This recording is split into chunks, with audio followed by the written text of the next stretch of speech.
ललाट पट्टे लिखिता विधात्रा षष्ठी दिने या अक्षर मालिका च ताम जन्म पत्रिं प्रकटिं विधत्ते दीपो यथा वस्तु धनांधकारे। देवी और सज्जनों, लोग पूछते हैं, कहते हैं जन्म कुंडली क्या है, इसकी क्या आवश्यकता है। अगर जो हमारे भाग्य में लिखा हुआ है उसको मिटाया ही नहीं जा सकता, बदला ही नहीं जा सकता, तो फिर जन्म कुंडली दिखाने की आवश्यकता ही क्या है। बहुत अच्छी बात है। लिखते हैं महर्षि, कहते हैं कि ललाट बट्टे लिखिता विधात्रा षष्ठी दिने या अक्षर मालिका च ताम जन्म पत्री प्रकटिम विधत्ते दीपो यथा वस्तु धनांधकारे। अर्थात जन्म के छठे दिन विधाता के द्वारा ललाट में जो अक्षर लिख दिया जाता है, ठीक उसी को विद्वान जन, दैवज्ञ, ज्योतिष जन्म कुंडली देख करके प्रकट कर देते हैं। कहते हैं कि जिस प्रकार से अंधेरे में कोई वस्तु रखी हुई है और आपके लिए देखना संभव नहीं है, ज्योतिष शास्त्र के द्वारा, जन्म कुंडली के द्वारा ठीक उसी प्रकार से, जिस प्रकार से अंधेरे में रखी हुई वस्तु को देखने के लिए दीपो यथा वस्तु धनांधकारी, दीप की आवश्यकता पड़ती है। एक दीप जला देने से दिख गया कि ग्लास कहाँ है, मार्कर कहाँ है, बोर्ड कहाँ है, किताब कहाँ पड़ा हुआ है। ठीक उसी प्रकार से जब दैवज्ञ देखते हैं कुंडली को, जब ज्योतिष देखते हैं कुंडली को, तो उनको पता लग जाता है कि कौन सी घटनाएं जीवन में कब कब होने वाली हैं, और उसी को वो एक अच्छा ज्योतिष आपको बता देता है। अब बात आती है कि अगर जो जन्म कुंडली में लिखा हुआ है, क्या उसे बदला जा सकता है। देवी और सज्जनों, जन्म कुंडली में लिखा गया जो फल है वो हमारे ही किए गए कर्मों का फल होता है। पूर्व जन्म के किए गए कर्मों का जो फल है उसका ये एक प्रतिलिपि मात्र है, फोटो कॉपी है, जिसमें लिखा हुआ है। देखने वाले लोग देख करके समझ जाते हैं कि इस जन्म में किस किस समय में, किस ग्रह के टाइम में आपको कौन से अच्छा और बुरा फल की प्राप्ति होगी। कर्म 3 प्रकार के होते हैं, जिसमें सबसे पहला एक ऐसा असाधारण कर्म का फल जिसको मिटाया नहीं जा सकता, जो असाध्य है, जिसको कभी बदला नहीं जा सकता। एक दूसरा साध्य, जिसके ग्रह के विपरीत स्थिति को, विपरीत फल को मंत्र के द्वारा, ग्रह शांति के द्वारा, तंत्र के द्वारा उसके प्रभाव को कम किया जा सकता है। और एक तीसरा, जहां पर में अच्छा फल मिलने वाला है, बढ़िया फल मिलने वाला है, वहां किसी रत्न को धारण करके उस ग्रह के मजबूती को बढ़ा करके उसके बढ़िया से बढ़िया फल को लिया जा सकता है। और अगर बुरा फल मिलने वाला है तो दान के द्वारा उस ग्रह को कमजोर करके उसके फल को कमी किया जा सकता है। कहते हैं कि जब असाध्य है, जब मिटाया नहीं जा सकता, बदला नहीं जा सकता, तो फिर जन्म कुंडली देखने की आवश्यकता ही क्या है।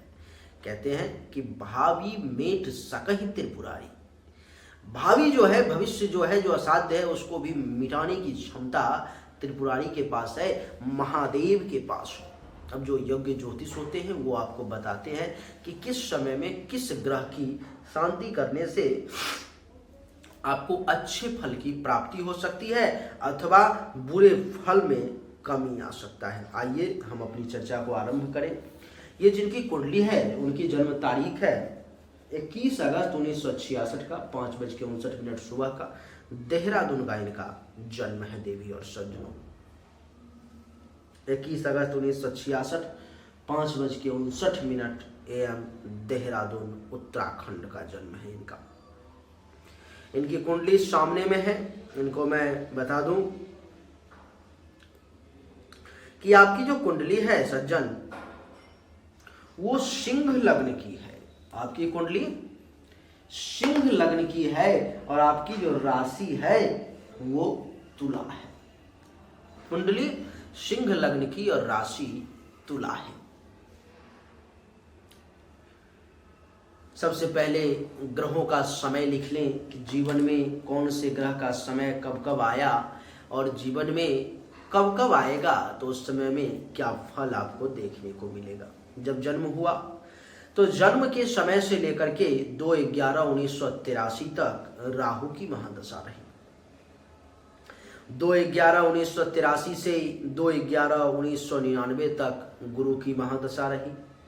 2/11/1999 से 2/11/2018 तक शनि की महादशा और 2/11/2018 से 2/11/2035 तक बुध की महादशा रही। देवी और सज्जनों, 2/11/2035 के बाद केतु का समय आपके जीवन में आ जाएगा। आपको मैं बता दूं कि 35 के बाद जाने की आवश्यकता नहीं है, हम लोग 35 तक ही रुकेंगे। बुध के महादशा में विभिन्न ग्रहों की अंतर्दशा को लिखें, क्योंकि यही समय अब आपके जीवन का है। 2/11/2018 से लेकर के 30/3/2021 तक बुध के महादशा में बुध की अंतर्दशा रही। 30 मार्च 2021 से 27 मार्च 2022 तक बुध के महादशा में केतु की अंतर्दशा। 27 मार्च 2022 से लेके 27/1/2025 तक बुध में शुक्र का समय और 27/1/2025 से लेकर के 2/12/2025 तक बुध में सूर्य का समय। 2/12/2025 से लेके 2/5/2027 तक बुध में चंद्रमा का समय और 2/5/2027 से लेके 30/4/2028 तक बुध में मंगल का समय। 30/4/2028 से लेके 17/11/2023 तक बुध में राहु का समय और 17/11/2030 से लेके 23 फरवरी 2033 तक बुध में गुरु का समय। 23 फरवरी 2033 से 2/11/2035 तक बुध में शनि का समय रहेगा। देवी और सज्जनों, आपकी जानकारी के लिए बता दूं कि इस कुंडली में चर्चा मैं सूर्य से आरंभ करूंगा। सूर्य इस कुंडली के प्रथम भाव में बैठे हुए हैं, 4 डिग्री पर में है, अपने ही घर में राजयोग का फल देंगे। सूर्य का जब जब समय इनके जीवन में आएगा तब तब सूर्य क्या करेगा? सूर्य आपके शरीर को मजबूत रखेगा, रंग रूप में वृद्धि करेगा, आकृति शरीर की बहुत सुंदर मनमोहक दिखेगी, ज्ञान में वृद्धि होगी, बल का एहसास होगा, मस्तिष्क सही तरीके से काम करेगा, विवेक का सहारा मिलेगा, शील स्वभाव बढ़िया रहेगा, गर्व करने लायक काम करेंगे, विनम्रता बनी रहेगी, लेकिन गुस्सा थोड़ा सा ज्यादा आएगा।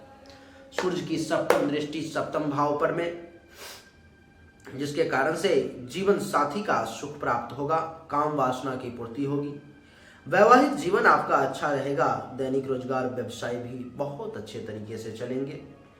प्राइवेट पार्ट से संबंधित किसी प्रकार की परेशानी है तो उसमें भी राहत देखने को मिलेगी। दुश्मन पर में विजय प्राप्त करेंगे और पार्टनरशिप में भी अगर किसी के साथ कोई काम कर रहे हैं वहां भी रिजल्ट जो है सो आपको आपके फेवर में आता हुआ दिखाई देगा। सूर्य जो है आपके लिए हर मामले में एक बहुत ही अच्छा ग्रह है।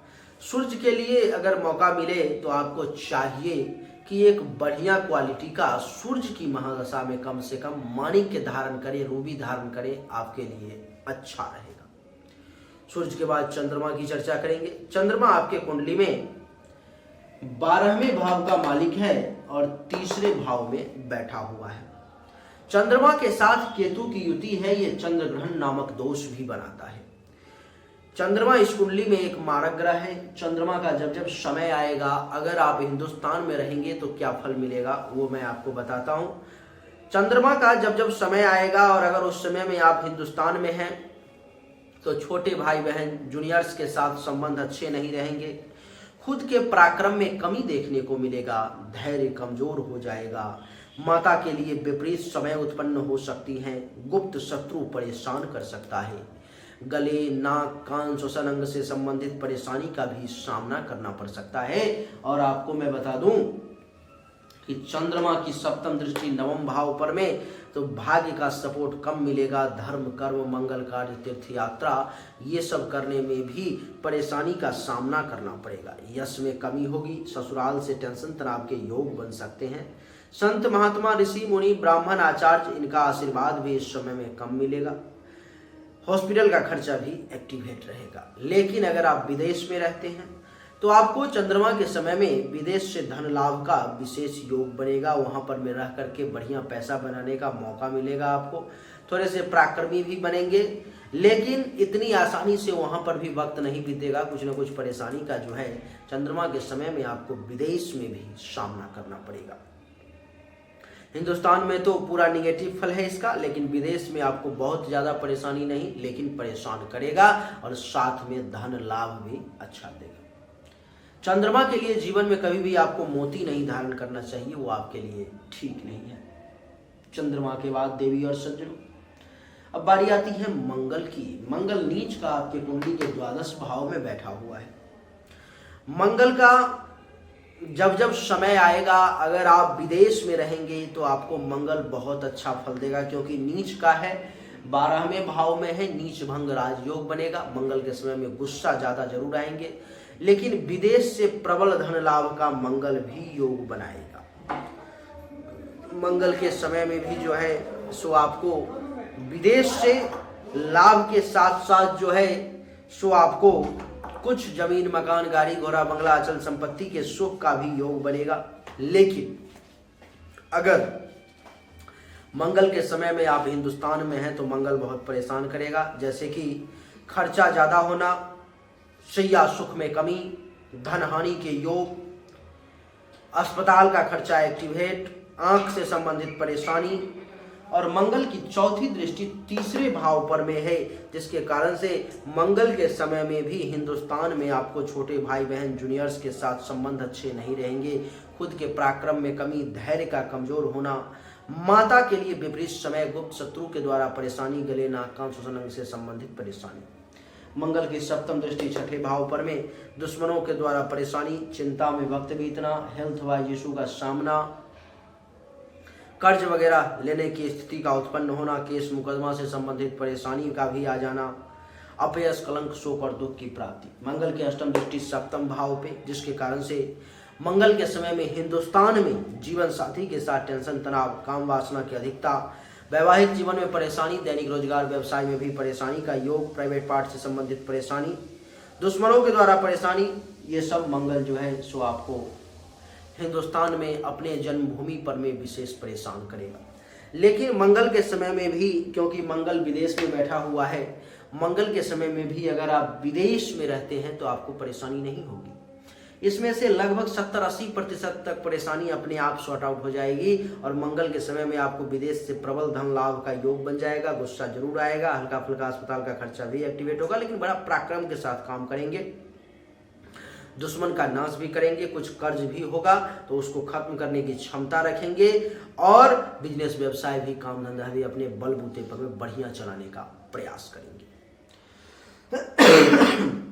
मंगल के समय में जमीन, मकान, गाड़ी, घोड़ा, बंगला, अचल संपत्ति के सुख का भी योग बनेगा आपको।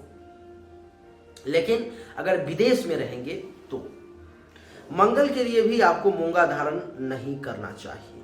मंगल के बाद बुध की चर्चा करेंगे। बुध देवी और सज्जनों, इस कुंडली में एकादश भाव के साथ साथ दूसरे भाव का भी मालिक है, जो कि बुध इस कुंडली में एक बहुत ही अच्छा ग्रह है। बुध 16 डिग्री पर में है, बैंक बैलेंस और लाभ का मालिक होकर के विदेश में जाकर के बैठ गया। विदेश में जाकर के बुध का बैठना ये बहुत ही सुखद परिणाम है आपके लिए। बुध के समय में अगर आप विदेश में रहते हैं तो आपको धन धान्य संपत्ति की प्राप्ति होगी, परिवार के लोगों से लाभ मिलेगा, वाणी मीठा रहेगा, सत्य बोलेंगे, दान पुण्य करने का सुअवसर प्राप्त होगा, बढ़िया भोजन प्राप्त होगा, आंख से संबंधित परेशानी दूर होगी, पड़ोसी से लाभ मिलेगा।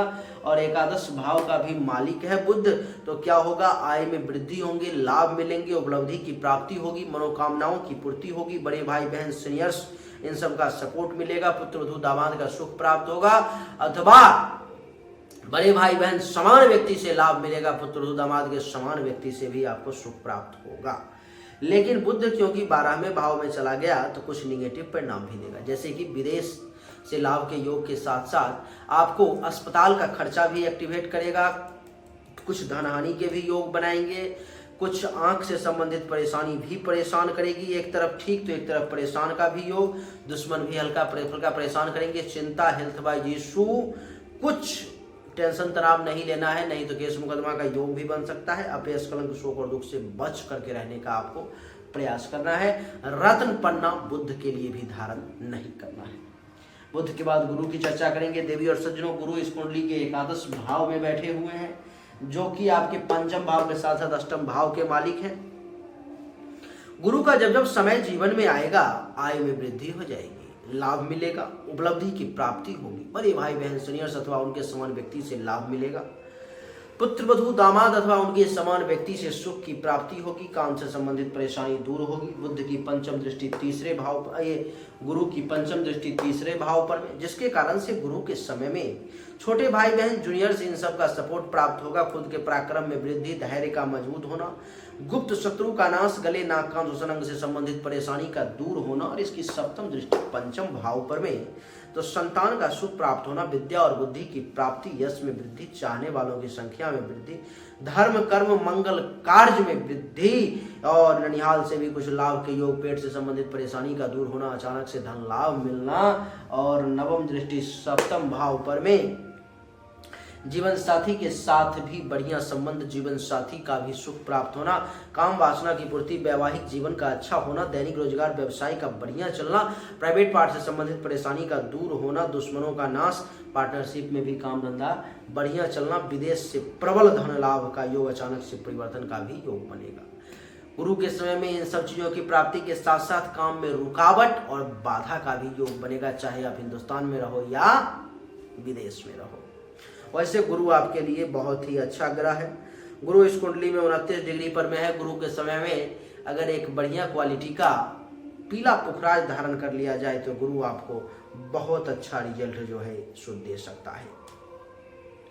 गुरु के बाद देवी और सज्जनों, अब शुक्र की चर्चा करेंगे। शुक्र भी इस कुंडली के 12वें भाव में बैठे हुए हैं। शुक्र भी इस कुंडली में एक योग कारक ग्रह है। तीसरे और दसम भाव के मालिक को द्वादश भाव में बैठा दिया गया है। शुक्र के समय में अगर विदेश में रहा गया तो शुक्र जो है आपको पिता अथवा पिता तुल्य लोगों से वहां पर में आपको विशेष लाभ दिलवाएगा, सरकार अथवा मालिक से फायदा दिलवाएगा, काम धंधा बढ़िया चलवाएगा, पद प्रतिष्ठा मान सम्मान में वृद्धि करवाएगा, अधिकार की प्राप्ति होगी, राजयोग का उदय होगा, और जूनियर्स का सपोर्ट मिलेगा, खुद के पराक्रम में वृद्धि होगी, धैर्य मजबूत होगा, गुप्त शत्रु का नाश भी होगा। और शुक्र कुंडली के 12वें भाव में बैठा हुआ है तो विदेश से प्रबल धन लाभ का योग बनेगा, लेकिन साथ ही खर्चा भी, धन हानि का भी कुछ योग, अस्पताल का खर्चा भी एक्टिवेट, आंख से संबंधित भी कुछ परेशानी, और सप्तम दृष्टि जो है छठे भाव पर में तो दुश्मनों का के द्वारा भी कुछ परेशानी, हल्का फल्का चिंता, हेल्थ वाइज इशू, कर्ज वगैरह लेने से बचना होगा, केस मुकदमा में ना पड़े तो ज़्यादा अच्छा रहेगा। अपयश कलंक शोक और दुख से बच करके रहने का, चलने का प्रयास करना होगा, क्योंकि शुक्र एक तरफ अच्छा रिजल्ट दे रहा है, दूसरी तरफ बुरा रिजल्ट भी आपको दे रहा है। अगर आप हिंदुस्तान में शुक्र के समय में रहे होंगे और रहेंगे तो शुक्र आपको परेशान करेगा, जो कि इस भाव का और इस भाव का निगेटिव फल जो है सो आपको शुक्र देगा, जैसे कि अस्पताल का खर्चा एक्टिवेट, सैया सुख में कमी, धन हानि का योग, आंख से संबंधित परेशानी, मृत्यु तुल्य कष्ट, परिवार में किसी की मृत्यु भी, दुश्मनों के द्वारा परेशानी, चिंता, रोग, ऋण, केस मुकदमा, अपयश कलंक शोक और दुख, ये सब देगा शुक्र अगर आप हिंदुस्तान में रहेंगे तो। और हिंदुस्तान से बाहर रहेंगे तो इसके अलावा जो हमने आपको अच्छा फल बताया शुक्र वो भी देगा। शुक्र के लिए भी किसी प्रकार के रत्न को धारण नहीं करना है। शुक्र के बाद शनि की चर्चा करेंगे। शनि इस कुंडली के अष्टम भाव में बैठे हुए हैं। शनि के समय में अगर विदेश में आप रहते हैं तो शनि आपको विदेश से धन लाभ का योग देंगे, अचानक से परिवर्तन का योग देंगे, यात्रा का योग करवाएंगे, जीवन साथी का भी कुछ सुख मिलेगा, काम वासना की कुछ पूर्ति भी होगी, दैनिक रोजगार व्यवसाय भी कुछ ठीक ठाक चलेगा, और छठे भाव का भी मालिक है तो शनि जो है सो कुछ छठे भाव के रिगार्डिंग भी बढ़िया रिजल्ट देगा, जैसे कि दुश्मन का नाश, चिंता का कम होना, हेल्थ बाय इशू को कम करने का प्रयास, केस मुकदमा योग से संबंधित परेशानी कम मिलना, ऐसा नहीं कि नहीं मिलना, कम मिलना। और शनि की तीसरी दृष्टि दशम भाव पर में, विदेश में अगर आप रहेंगे तो शनि के समय में आपका काम धंधा मिला जुला के ठीक चलेगा, पद प्रतिष्ठा मान सम्मान की प्राप्ति भी होगी। और सप्तम दृष्टि द्वितीय भाव पर में, तो जिसके कारण से जो है धन धान्य संपत्ति के प्राप्ति का भी योग बनेगा। वाणी थोड़ी सी तीखी रहेगी, जिह्वा जो है इस समय में बढ़िया बढ़िया भोजन चखेगा। और 8 9 दशम दृष्टि पंचम भाव पर में संतान का सुख भी मिलेगा, विद्या और बुद्धि की प्राप्ति भी होगी, यश में भी कुछ वृद्धि होगी, चाहने वालों की संख्या भी बढ़ेगी, धर्म कर्म मंगल कार्य भी करेंगे। लेकिन ये सब इतनी आसानी से नहीं होने वाला है। शनि का मृत्यु के घर में प्रवेश ये भारी संकट का सूचक है, ये अच्छा संकेत नहीं है।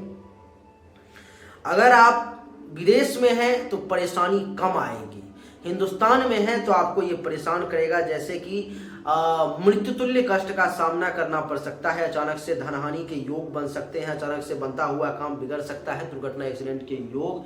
तीसरी दृष्टि दशम भाव पर में काम धंधा इज्जत प्रतिष्ठा मान सम्मान में कमी। और इसकी सप्तम दृष्टि द्वितीय भाव पर परिवार में टेंशन तनाव के योग, धन धान्य संपत्ति का हाथों से निकलते जाना और पड़ोसी के साथ टेंशन तनाव।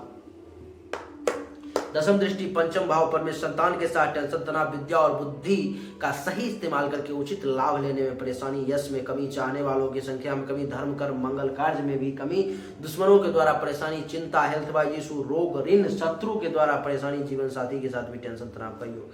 शनि का ये 12वें राशि में और अष्टम भाव में बैठना आपके लिए जन्म धरती के लिए तो बिल्कुल ही खराब है, लेकिन जन्म धरती से बाहर के लिए ये रिजल्ट उतना खराब नहीं है, क्योंकि विदेश में जाकर के विदेश से धन लाभ का ये योग शनि बना रहा है। लेकिन नीलम इसके लिए भी धारण नहीं करना है। राहु की चर्चा करेंगे। राहु इस कुंडली के 9वें भाव में बैठे हुए हैं। राहु मेष राशि में है, जो कि बढ़िया नहीं है। राहु मेष राशि में है, वो आप विदेश में रहें या हिंदुस्तान में रहें आपको परेशान करेगा, जैसे कि भाग्य का सपोर्ट कम मिलना, धर्म कर्म तीर्थ यात्रा में परेशानी, यश में कमी, ससुराल से टेंशन तनाव का योग, संत महात्मा ऋषि मुनि ब्राह्मण आचार्य का आशीर्वाद कम मिलना। पंचम दृष्टि प्रथम भाव पर में मेंटली तौर पर में डिस्टर्ब होना, ज्ञान में कमी, बल में कमी, बुद्धि विवेक का सहारा ना मिलना। और सप्तम दृष्टि जो है इसकी तीसरे भाव पर में है, जिसके कारण से छोटे भाई बहन जूनियर्स इन सब का सपोर्ट कम मिलना, खुद के पराक्रम में कमी, धैर्य का कमजोर होना, गुप्त शत्रु के द्वारा परेशानी, गले नाक कान अंग से संबंधित परेशानी। नवम दृष्टि जो है सो इसकी पंचम भाव पर में संतान के सुख में कमी, विद्या और बुद्धि का सही इस्तेमाल करके उचित लाभ लेने में परेशानी, यश में कमी, चाहने वालों की संख्या में कमी, धर्म कर्म मंगल कार्य में कमी, पेट से संबंधित भी परेशानी के योग देगा राहु। राहु के समय में हिंदुस्तान में रहें या विदेश में रहें, राहु परेशान करेगा। विदेश में रहेंगे थोड़ा कम करेगा, हिंदुस्तान में ज़्यादा करेगा। केतु तुला राशि में कुंडली के तीसरे भाव में है, जिसके कारण से केतु के समय में शुक्र 12वें भाव में चला गया, तो केतु के समय में भी विदेश से धन लाभ का योग बनेगा। लेकिन अगर हिंदुस्तान में रहे केतु के समय में भी, तो छोटे भाई बहन जूनियर्स के साथ टेंशन तनाव, पराक्रम में कमी, धैर्य का कमी होना, माता के लिए मृत्युतुल्य कष्ट का समय, गुप्त शत्रु के द्वारा परेशानी, गले नाक कान श्वसन अंग से संबंधित परेशानी, क्योंकि यहीं पे ये बैठा हुआ है। इसकी पंचम दृष्टि सप्तम भाव पर में जीवन साथी के साथ टेंशन तनाव का योग, काम वासना की अधिकता, वैवाहिक जीवन में परेशानी, दैनिक रोजगार व्यवसाय का अच्छा न चलना, मृत्युतुल्य कष्ट का भी योग आ सकता है, प्राइवेट पार्ट से संबंधित परेशानी। और इसकी सप्तम दृष्टि नवम भाव पर में भाग्य का सपोर्ट कम मिलना, धर्म कर्म तीर्थ यात्रा इन सब में परेशानी का योग, यश में कमी, ससुराल से टेंशन तनाव का योग, संत महात्मा ऋषि मुनि ब्राह्मण आचार्य का आशीर्वाद भी कम मिलना। और नवम दृष्टि एकादश भाव पर में तो आय लाभ उपलब्धि की प्राप्ति, मनोकामनाओं की पूर्ति, ये सब मिलना, लेकिन कम मिलना। बड़े भाई बहन सीनियर्स इन सब के जो है सपोर्ट की भी कम प्राप्ति होना, पुत्र बधू दामाद का सुख भी कम प्राप्त होना। ये जो कुंडली है आपकी, अभी तक जो विश्लेषण किया उसमें ये पता चला कि ये मूल रूप से विदेश में ही रहने के लिए आपकी ये कुंडली है। हिंदुस्तान में इसका बहुत निगेटिव इम्पैक्ट है। आप विदेश में जब तक रहेंगे, क्योंकि हिंदुस्तान में आपका सूर्य, गुरु, दो ही ग्रह ऐसा है जो आपके लिए हिंदुस्तान में सुखद रिजल्ट लेकर के आएगा। बाकी जितने भी ग्रह हैं वो आपके लिए हिंदुस्तान के लिए अच्छे नहीं हैं। इसमें आपको मैं केवल रत्न धारण करने में दो ही रत्न धारण करने की सलाह दूंगा, एक तो माणिक्य, दूसरा पीला पुखराज, येलो सफायर। इसके अलावा कुछ भी नहीं। इस समय में जो आपके कुंडली में समय चल रहा है वो बुध के महादशा में शुक्र की अंतरदशा चल रही है। बुध और शुक्र दोनों का फलादेश हमने आपको बताया। बुध और शुक्र दोनों आपके लिए विदेश में ही बैठे हुए हैं, जो कि विदेश से अच्छा फल देने के लिए बाध्य हैं, वो उनको देना पड़ेगा, लेकिन गलत भाव में बैठे हुए हैं जिसके कारण से परेशानी भी देंगे। अगर इसका बेहतरीन रिजल्ट आपको चाहिए, अच्छा से अच्छा रिजल्ट चाहिए, जिसमें कि आपको ये, क्योंकि शुक्र भी 13 डिग्री पे है, बुध भी बढ़िया है, धन का मालिक है, बैंक बैलेंस का मालिक है, पैसा का मालिक है, इसमें बुध भी, और शुक्र जो है आपके काम धंधा इज्जत प्रतिष्ठा मान सम्मान का मालिक है। तो शुक्र और बुध के निगेटिव इम्पैक्ट को कम करके अथवा खत्म करके ग्रह शांति के द्वारा इसका अगर आप बेहतरीन रिजल्ट लेना चाहते हैं तो वो ले सकते हैं आप। बेहतरीन रिजल्ट, बहुत अच्छा रिजल्ट आपको मौका है इस समय में, बुध के समय में, बुढ़ापा में आप बहुत अच्छा रिजल्ट ले सकते हैं, भगवान का कृपा रहा तो। लेकिन उसके लिए संभव हो तो कुछ पूजा पाठ का सहारा लेना पड़ेगा। अगर कर पाए तो बहुत बढ़िया, नहीं कर पाए तो प्रभु की कृपा, जैसा जो होगा सो होना है सो होगा ही। आप बिल्कुल विदेश में ही बैठे रहें, हिंदुस्तान आने की आपको ज़रूरत नहीं है सर, और आपके लिए बढ़िया समय विदेश में ही बीतेगा। बस मेरे तरफ से आपके लिए इस समय में सुझाव यही है कि इस रिजल्ट को अगर अभी 50 गुना अभी अगर और बढ़िया चाहिए, बेहतर चाहिए शुक्र बुध का रिजल्ट, क्योंकि शुक्र भी विदेश में बेहतरीन रिजल्ट देने के लिए तैयार है, बुध भी विदेश में बेहतरीन रिजल्ट लेने के लिए तैयार है। आपको अगर आपको चाहिए बहुत अच्छा रिजल्ट तो शुक्र के मंत्र का जाप, बुध के मंत्र का जाप, दुर्गा सप्तशती पाठ, रुद्राभिषेक, हवन, ये सब आप करवा लें, बहुत बढ़िया रहेगा, बहुत अच्छा रिजल्ट ले पाएंगे आप कहीं भी पूरे हिंदुस्तान में, पूरी दुनिया में कहीं भी बढ़िया विद्वान के द्वारा करवा सकते हैं। वैसे अपने पास सुविधा है, अपने पास यहाँ पर में 40 देश से लोग आकर के करवा के जा चुके हैं, और 12 महीना 30 दिन पूजा पाठ जब तक चलता रहता है, तो आप यहाँ से भी करवा सकते हैं। बाकी आपकी जहाँ संतुष्टि हो, जहाँ आपका विश्वास हो, वहाँ से करवाएं। लेकिन अगर करवा लेंगे तो आपके लिए बस करवाना जरूरी है, हमारे तरफ से ये आपके लिए सुझाव है। चलिए, उम्मीद करता हूँ कि आपको हमारा वीडियो पसंद आया होगा।